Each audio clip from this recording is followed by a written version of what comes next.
look, from my perspective, what I find interesting about some of these provisions is we don't know to what extent it's not clear if these provisions have been tested. Are they enforceable? Can a funder really step in and take control of a law firm? But Right. also, it seems to me that a lot of these disputes and a lot of these issues are going on behind closed doors. There's a lot of renegotiation, and presumably lawyers would want to not air these issues in public and would prefer, a private setting. Do you find that a lot of the contracts that you're looking at have arbitration clauses? Almost everyone has an Uh-huh. arbitration clause. That's very typical. And then so then you see the sort of spiteful DJ action to declare it unenforceable. There might have been one going on last week, Yeah, for it sure. maybe was out there. But that's life, right? Yeah, for sure. For sure. What other ways, um, do you find yourself inserting yourself into the process or having a client negotiate on your behalf? And specifically, you talked about duration before. Are clients coming back to you several years down the road and saying, "Hey, I need to renegotiate something. I need to buy myself a little bit more time." Are the refis going out in this world? A lot of Talk about that refis. a little bit. Yeah. So look, I haven't been at it long enough that I have a bunch of clients who are at the end of a Mhm. 4-year note. There are a lot of maturity defaults. There's just a lot of because everyone says, oh, it's a non-recourse loan against everything. And yeah, it has a 4-year term, but hey, Roundup's going to be over in 2018 and 17 and 16. So there's a lot of maturity defaults. There are a lot of refis. And I sort of look, there's distress debt, but then there's what I have sort of, when I say I call it, it's not like I coined the term, but I call it duration distressed. And Mhm. that means like the underwriting case was you can give X dollars to this law firm because under any stress scenario, Y dollars are going to come in.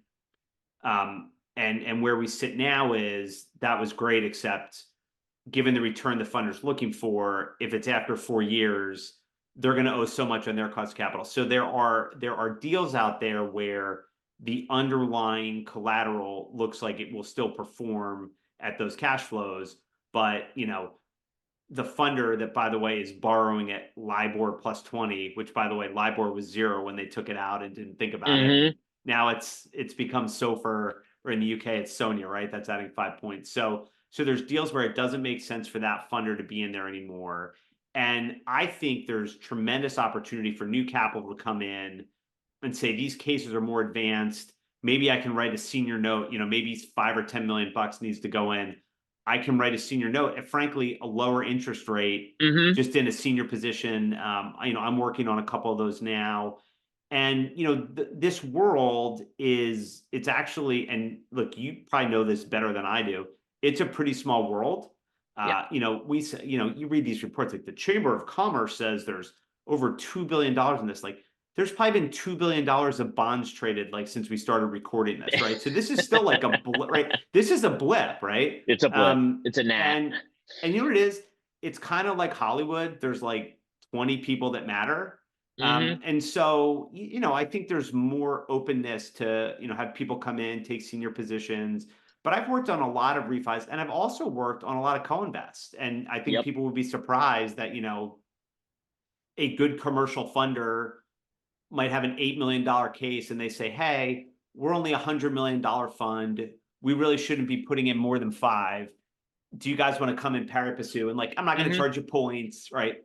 Just come in and do the deal with me. So Yeah, I mean, look, from my purview, I see funders and institutional investors stepping in and doing far more creative stuff now than they were doing 10 years ago, where they're perhaps layering right. a loan or a commercial financing to a law firm, which, it's great for the market in that this influx of capital allows for some flexibility, some creativity, which can actually translate to a lower cost of capital to the law firm, particularly at those late stages where they need something a little bit Right. more short term and flexible. Yeah, and in a credit style deal, it's much easier to chop it up. But if you're in a commercial Yeah. deal where you made a deal with the company that says, I get X% of the winnings, that's different. But if Right. I'm lending to a law firm at 20 and they owe me 20 million bucks and I just got to get somebody to put in two more and then go senior, they don't need to charge 20, right? Hmm. So And that I really see those deals starting. I see those deals starting to happen, and I think they make a lot of sense. And I'm hoping to see a lot more, because that is it's kind of it's a pretty practical solution. And Sure. the other thing too is, it lets new people step in. So for example, if the existing lender is staying in the trade, Hmm. let's say like you got a job at a hedge fund to start the litigation funding investment practice, right? Hmm. You would show them an international arbitration. They wouldn't know what you were talking about. Sure. But if you said, hey, there's a law firm that has, you know, this many people in the talc litigation and this many in Roundup and this many here. I know this deal has languished for 6 or 7 years, but we can put in 5 million ahead of them. They're still behind us. There's not that, like, who's the sucker at the table, Hmm. right, thing, because these deals are they are not normal commercial deals. They're just not, right? It's like there's Yeah. nothing to foreclose on. You can't control. It's very, very different. But at the same time, you're piggybacking off the deal. In that scenario that you Right. presented, the hedge fund gets to piggyback off the diligence that Right. a sophisticated litigation funder who does this day in and day out does, Right. and know that that funder, has ample skin in the game, Right. to allow you to go pari passu, or to allow you to go Right. senior, to that funder, and know that, they're still vested in it, and they have skin in the Right. game. And I'll tell you, like, there was a really good secondary last year, and it was a very well put together. You probably know who it Hmm. was, and there were just duration questions, right? And Yeah. it would just it had been as long as it was, but you looked at it and you looked at their diligence, and then, by the way, look, it's a lot easier to underwrite a case 3 years in, because, like, when the case starts, right, what do? You imagine every horrible thing that could go bad. And then when you've imagined that, you go, what have I not imagined? It's Right. like hiring a contractor. Everything's Yeah. longer duration and more So, expensive than you anticipated. right. But at least when the cases happen, like, look, you dreamt up 30 horrible things at the beginning. Like, well, only four have happened, right? So, Hey, you sort of get some more clarity. And I think we'll see I think we'll see more of those, because it makes sense, especially, for early funds, right? So, look, if, let's say, you and I had raised a fund 6 years ago, and we were, and we were lucky enough to raise another one, and we're looking for fund three, delivering a track record on fund one in the fund three. mhm, So it really does, and look, like, look, litigators, look, our business, and by the way, like, you're a litigator, right? I was a litigator, so this isn't like, any pejorative thing, but the business is still largely run and largely populated by former litigators. And mhm. sometimes there's a commercial reason to just say, take 80 cents on the dollar and go away, as opposed to, well, what if, what if, what if, what if, what if. Yeah, sure, for sure. Let's shift for a minute. This market is evolving. A lot of these things are done behind closed doors. There's not a ton of data out there. As a litigator, I'm constantly paying attention to the case law that's coming out in this area, which there's not a ton of, but it is evolving gradually. Let's talk a little bit about some of the case law, and specifically some of the disputes that have arisen in this area. Let's start with a bad one first. Out of California, the Girardi Keese situation. I mean, why is that a case study in litigation finance in the mass tort, or law firm loan world gone sour? Right. So my understanding of following that is that he was kind of moving money around and, like, lying to his co-counsel and taking money from this account. So, whether he was self-funded or not, he was clearly Hmm. sort of absconding. And of course, like, if you watch Real Housewives, like, you've seen the Glam Squad, right? Like, the Glam Squad, and they need to be paid in, like, straight cash, right? So you see Erica Jane's Glam Squad, and you can, like, totally understand it. But that one, now look, there was funding involved in that. I understand, but, like, from what I read about it, his co-counsel was, I think, was Edelson or something, and they were Yeah. like, "Hey, you never sent these clients their money, and you never sent us that." So look, I think he did have funding, but I don't necessarily think that it seems like the same thing would have likely happened if he had become his own bank. Sure. I I mean, think. I that's mean, I could be certainly, wrong, but like that's kind of how I looked at that one.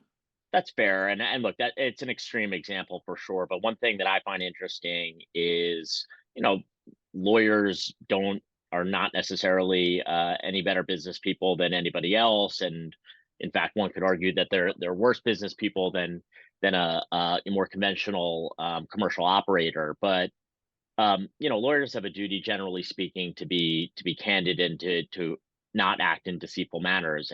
And on more close calls, gray areas, I'm curious to look at what ethical decisions come out when a law firm is dealing with a funder, Right. which is a bit of a different scenario than when they're dealing with their own client. No, and I think I think that's right. Hmm.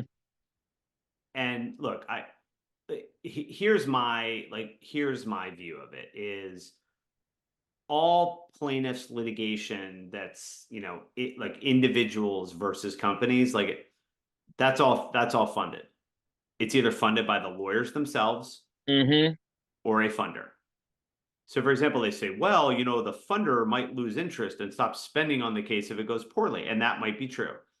Needless to say, if you were a contingent fee law firm and a case lost on Daubert and went away, are you gonna have 45 associates trying to overturn that if it's dead in the water? Maybe. Do I think you are? I mean, in reality, because like we live on Earth and like lawyers have to like buy food and pay rent and pay people. So I think a lot of the sort of boogeyman stuff about the funder is, if it were a contingency, some of the same things happen. And then I read this stuff, oh, well, haha, this funder said we make it harder to settle cases. It's like, yes, my catastrophic brain injury, I'm not taking $800. And I know it would be Yeah. more efficient, right? If I wanted efficiency, well, first of all, the most efficient thing, right? And liability. We'd have no lawsuits, right? We wouldn't have to pay for any judges. So Hmm. that would be the Pareto optimal, most efficient thing. But if we're Hmm. not going to do that, so I think that largely funding, the idea that it's leading to like social inflation, and the idea that like did the litigation funder make the defective CPAP machine that causes you to breathe in toxic mold and die? No, right? So like I don't Yeah, want as to hear long it. as Like as give me long a as break. our tort system is what it is, you know, contingency fee lawyers and the funders that work behind them are going to be part of this process, and it seems like that's something we have to live with. What about the other side of this spectrum? You don't see this a ton, but one case that caught my eye a couple years ago is this Perez v. Rash Curtis case, Northern District of California, Is this the one you asked and me to read before the call and then I didn't? Is this that one? absolutely, This is Ted. episode one, though. What could go wrong, right? What could Well, possibly go wrong here? Yeah. Ted, now that you're not practicing day to day, you've forgotten the That's right. ability to I'm pull up literally your out of practice. Westlaw. That's right. I'm literally out of practice. Yeah. So this case is interesting. It is a TCPA case out of California, wildly successful, over $250 million in damages to the class plaintiff. And in that case, the law firm that was representing the class not only sought to get their fees approved and the expenses approved in the traditional sense, the way Right. one would do in a class action context, they affirmatively put forward the litigation funding return that The the cost of law capital. firm, the cost of capital owed to one of the major litigation funders here in the U.S. and internationally for that matter. It's interesting. It was the first time I had seen it where the court expressly had to address whether that's the type of cost that class counsel could effectively charge through to the defendants and to the class, and whether that might be reimbursable. And you know, the court came down the way I thought they would under these Right. circumstances, and they said basically it doesn't matter or it's not relevant to this analysis whether a law firm is self-funded by a senior partner who's been wildly successful or whether they're going out and getting litigation funding.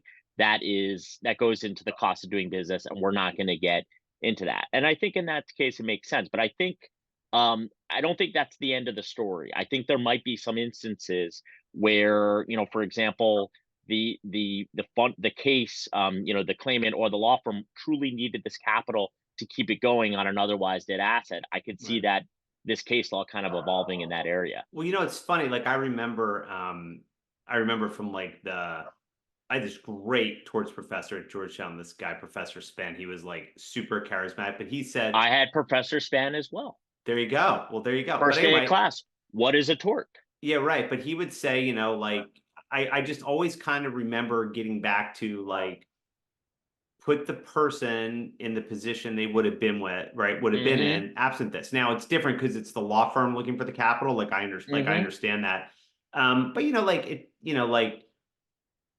how does the law firm finance this stuff? But I think that is interesting. Where I think it would be interesting, um, is in one of these cases where as a great sideshow and his ability to drive cost to their clients and ultimately tax the class, the defendants write $10 million of briefs about letting the litigation funding agreement go out. And the idea should be, yeah, we are funding this. And for example, think of it this way, right? Like, hey, Johnson Johnson, we had to move to compel the 1978 memo about the asbestos in your product 936 times, right? Remember, and we met and conferred, and we met and conferred, and then we met, and you said we get back to me, pay this back. Like at some point, like maybe for that kind of stuff, especially when mhm, it's this like, for these cases where, we're destroying we're destroying chats, or the one that Facebook got involved in where they said we give you all documents for like 5 years, like mhm, sometimes then. But look, I think the best way to get the money back is like you just got to win these cases, right? You just got to win these cases, the good ones you got to win. And look, for the client, whether the case is funded or not. I think in most, for example, like New Jersey, I know, you're right there. I think in New Jersey, a personal injury client, I think it's like capped at like 33%, something like that. Like there's caps, right? So like if you're in New Jersey, like, yeah, for the lawyers, it kind of sucks they had to borrow money, but like whether they borrowed or not, the claim holder is mhm. still getting 66% of the claim. So, but I do think that's interesting. Look, if it becomes more mainstream and if more firms are taking it down and not pretending that, look, my favorite thing is when I see a Chamber of Commerce piece written by a partner at a law firm with like $100 million portfolio. That's like my Yeah, number one. That's my number one favorite. Yeah, the best. it is the best. Well, we all have a client and we have ethical screens. Well, look, I don't think it's the end of it. I think that funders or law firms are going to, they're going to affirmatively inject this into issues, and maybe it'll be out in open court, maybe it'll be in arbitration, maybe it'll be in, class approvals of fee awards, maybe it'll be in disputes Well, between look, law firms there's a concerning. class. Yeah. Yeah, sorry. There is a class action that I know of, where the court was notified of funding, Hmm. and there was a multi-day hearing, I believe, one with the parties, and then there was something with experts behind the scenes, and the court knows about it, and it's like, well, Sure. who else is going to come up with these expenses, right? Like, how are we going to do that? So, Right. I look at it this way. Why are law firms, and by the way, only plaintiff side law firms, because remember, most defense side law firms have the secured line at Citibank, right? Yep. Which of course is not fee splitting, even though the only revenue they have to pay it is legal fees, but I Right. digress, right? So like the idea that outside capital is not involved in these like companies that have like, thousands of employees, it's just like it's so silly. But look, every minute, right? So like if you were Johnson and Johnson, okay, and you were like going to do one of those word things where there's like the big word, right, and then like the small word, like you The want, word cloud. yeah, the You word call that cloud, a right? word cloud? Love a word cloud. Like asbestos, you want that like really small. Like asbestos, you want like over to the left, right? Like ovarian cancer, right? You want that small.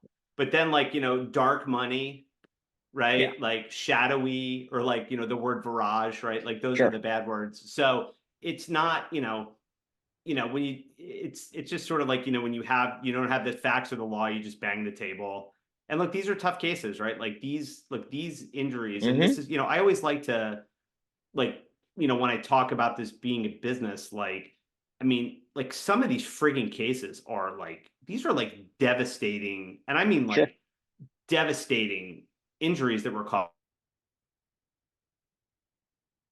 And the management at the company, you like in some of the instances, especially the ones where like historic, I wouldn't want to be the general counsel who has to go deny that there's been asbestos in my product Hmm. for 45 years, right? But that's their job and they go out and do it. So, of course you want to obfuscate. So like that is like the human condition. And by the way, I live in Washington, like we shift blame all day long, right? Like shifting blame is like the number one thing we do here. We do it incredibly well. Um, and so, talking about the funding is like to me like a relatively like minor, like a minor piece of it, right? Like I read something today and it was like, litigation funding is so bad because, some people who could have been taking prep saw these ads that it causes, bone density loss and kidney damage and could have been taking our drug. And I'm like, well, it does cause kidney damage and it does cause bone density loss.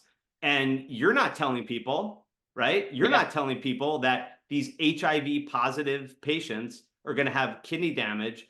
So, like, litigation funding is the bad guy for pointing it out. So, I don't, most of these arguments, I don't really have a whole lot of sympathy for. And I don't think they stand up to all them. Look, can you find bad actors on like the edges of any industry? Of course, right? Well, look, yeah, this comes back to Professor Span, of course, because he, would always throw in the policy argument at the end, which is until you create a no fault system where you just get straight down to the damages, Right. tort lawyers are going to be out there, litigation funders are going to be out there, and it's a very complicated ecosystem. But a system that our country certainly has adopted. Yeah. So it doesn't appear to be going anywhere. Well, Ted, look, this was awesome catching up with you. Thank you so much for joining. Really great insight on the mass tort context. Hope to see you soon on the show. Thanks, man. Thanks. Bye. All right.